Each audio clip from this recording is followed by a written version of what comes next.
Baie keer verstaan ons nie regtig lekker wat die doel van die Bybel in ons lewens is en hoe ons werklik by God kan uitkom nie. Baie keer verstaan ons nie hoekom ons pad partykeer draaie maak wat ons nie van hou nie, hoekom daar partykeer goed oor ons pad kom wat nie regtig enigstens 'n goeie bydrae in ons lewe maak nie, wat baie keer kom ons sê maar in Engels 'n spanner in ons works is.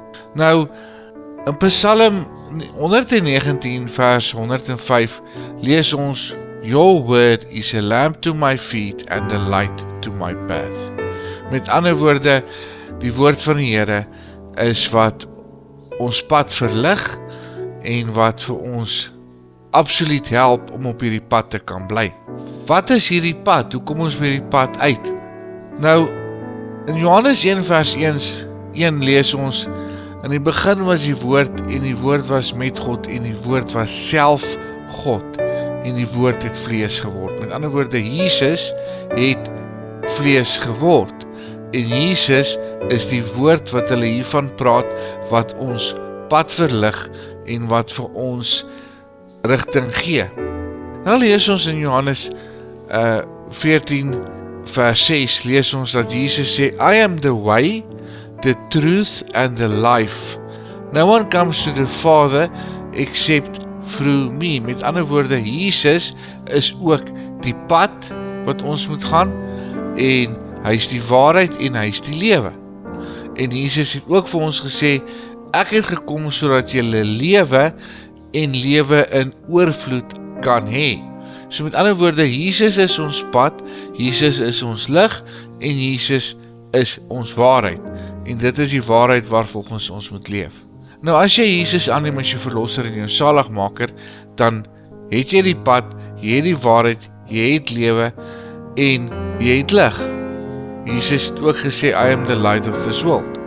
Die riglyne van hoe ons moet lewe, ons GPS is die Bybel.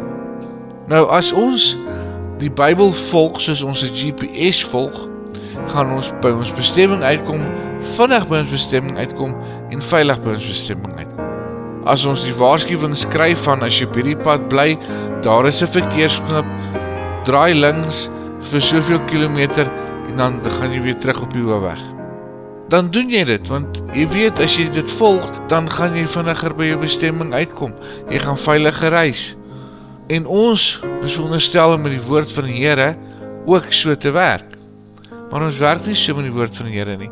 Ons gebruik die woord van die Here baie los en ons maak ons keuses. Die ander vraag wat ek wil vra is, as jy afdraai van 'n pad af, sonder om vir die GPS te luister, is die kans dat jy gaan verdwaal baie goed. As jy jou oog afval van die pad en jy te veel begin rondkyk en alles, dan is die kans dat jy gaan verdwaal baie goed. Is die kans dat jy in 'n ongeluk gaan kom baie goed. Dis hoekom dit belangrik is dat ons ons oog op Jesus moet hou en die Bybel moet gebruik en sy riglyne noukeurig volg om by God uit te kom. Ons moet ophou om met die Bybel te speel en net dit te doen wat ons kies om te doen. En die res, nee wat, ons gee nie regtig om nie, solank dit my pas. Maar die Bybel in sy geheel is daar om vir ons die pad aan te wys. En het tyd geword dat ons weer ernstig begin kyk na dit en dat ons fokus weer terugbring na ons pad, na ons weg, na ons lig toe, na Jesus Christus toe. En ons oë op hom sit en op te hou, toe te laat dat ander dinge ons aandag van God aftrek. Hemelse Vader, ons loof en prys en eer U naam.